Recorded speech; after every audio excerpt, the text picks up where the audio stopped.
Hello everyone, কি তো অবস্থা সবার? আবার একটা নতুন ব্লগে সবাইকে স্বাগতম। তো আমি আজকে আইলাম অহনারা বাসাত শিল্পকলার যেতাম। আসলে আজকে একটা প্রোগ্রাম আছে, তো তাইরে বাসা থেকে নিলাম। আমার যাওয়ার রাস্তাতেই পড়ে তাই বাসা, তো ভাবলাম একসাথেই যাই গে, তাইও ফোন দেওয়া হইল আর কি। এই যে অহনার আমার মধ্যে অনেক মিল আসলে, তাইও গড় সুন্দর হয়ে আর্ট করে সাজাইতে বালা পায়।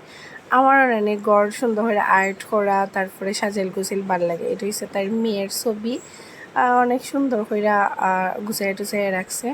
তো একটা জিনিস হয়েছে মজার বিষয়, গতকালকে আমরা শিল্পকলা দিয়েছিলাম প্রোগ্রামও। তো আমি অরেঞ্জ কালার পরছি, তাই পরছে দেখা যায় শাড়ি, বাট অরেঞ্জ কালার কেমনে কেমনে জানি মিলে গেছে। আজকেও সেম, আমরা দুইটা কিন্তু কোনো প্ল্যান করছি না, কিচ্ছু না। তাই আমার ফোন দেওয়া হইল যে দৃষ্টি দিয়ে আজকে যে এই বাহিনী শিল্পকলার প্রোগ্রাম আছে আর আমার একটা পুরস্কার আনা লাগবো। আমি চাইছি ওকে ঠিক আছে, আমি বিকালে বাড়াইলাম পরে যাই মনে। তো আজকে কিলা কিলা মিলি গেছে, মানে ড্রেস আপ একবারে সেম সেম মিলি গেছে, জানি না আসলে। তো যাই হোক, পরে আইলাম আর কি শিল্পকলাত। তো আবার পরে দেখি যে প্রোগ্রাম শুরু হয়ে গেছে, গান বাজনা চলে।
তারপরে দর্শক সারিত বইয়া গান উপভোগ করলাম। আর এদিকে পুষ্পিতা, তারপরে রূপকথা, তার সাথেও দেখা হয়ে গেল।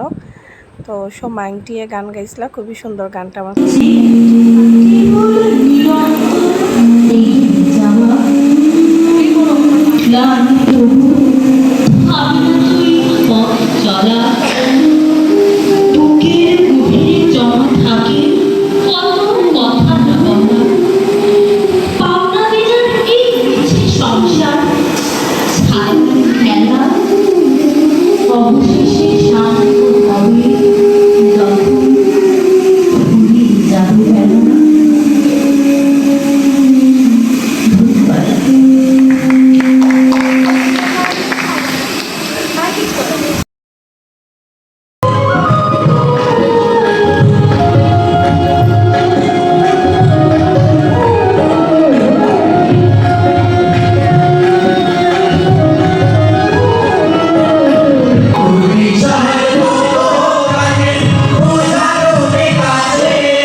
ম্যাগাজিনের কবিতা সহ আরও একটি দলীয় গান দেখার পরে বাড়াইয়া আইলাম অহনারে লইয়া। তারপরে তাইরে কইলাম যে চল আমার একটু কাজ আছে, একটু বাজারেও যাওয়া লাগবে।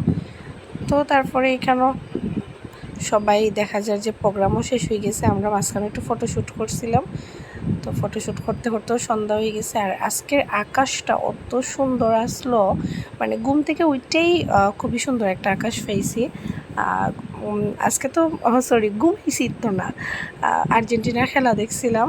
তো যখন দেখি আস্তে আস্তে আকাশ পরিষ্কার হয়েছে, তখনই পাহাড় দেখা গেছে, খুবই সুন্দর লাগছে। তো তারপরে আমরা এলাম বাটাত, আমি জুতা কিনতাম। তো ভাবলাম যে দেখিয়া একটু ঘুরে গিয়া বাটার থেকে তাইয়া পাইলাম মিররও একটু সেলফি টেলফি তুললাম আর কি, আমরা একটু ভিডিও করলাম। তো শেষমেশ জুতা, এই যে জুতাটি, তারপরে লুই নিলাম এই জুতাগুলা। আসলে এই জুতাটিই ভালো লাগছে, জুতাটা আসলে মানে পাতলার মধ্যে, আর আমি আসলে ফ্ল্যাট ফুটতেই বেশি ভালো পাই। তো পরে জুতা লইয়া পরে বাড়াই গেলাম। যাইলাম আমরা কাপড়ের দোকানও। আসলে সাদা জিনিস মানে খুবই সেন্সিটিভ জিনিসগুলা। আমি আইয়া দেখি যে আমার একটা ব্লাউজ পুরো দাগ পড়ে গেছে, কারণ এটা তো আর পরা যায় না। তো যেহেতু বাড়াইছি, তো ভাবলাম যে একটা সাদা রঙের কাপড় কিনা লইয়া যাই, একটা ব্লাউজ বানাইতাম। তো ওটা কেনার লাগি পরে আইলাম বাজারও। আর এইদিকে দেখুন বৃষ্টি নামে গেছে, হইতেই পারে না। তো এই বৃষ্টির মধ্যে কিছু করার নেই, আমরা রাওয়া লাগছে, কারণ পরে আবার বেশি বৃষ্টি বাড়ি যাব। তো আজকে এই পর্যন্তই, সবাই ভালো থাকবো, সুস্থ থাকবো, টাটা।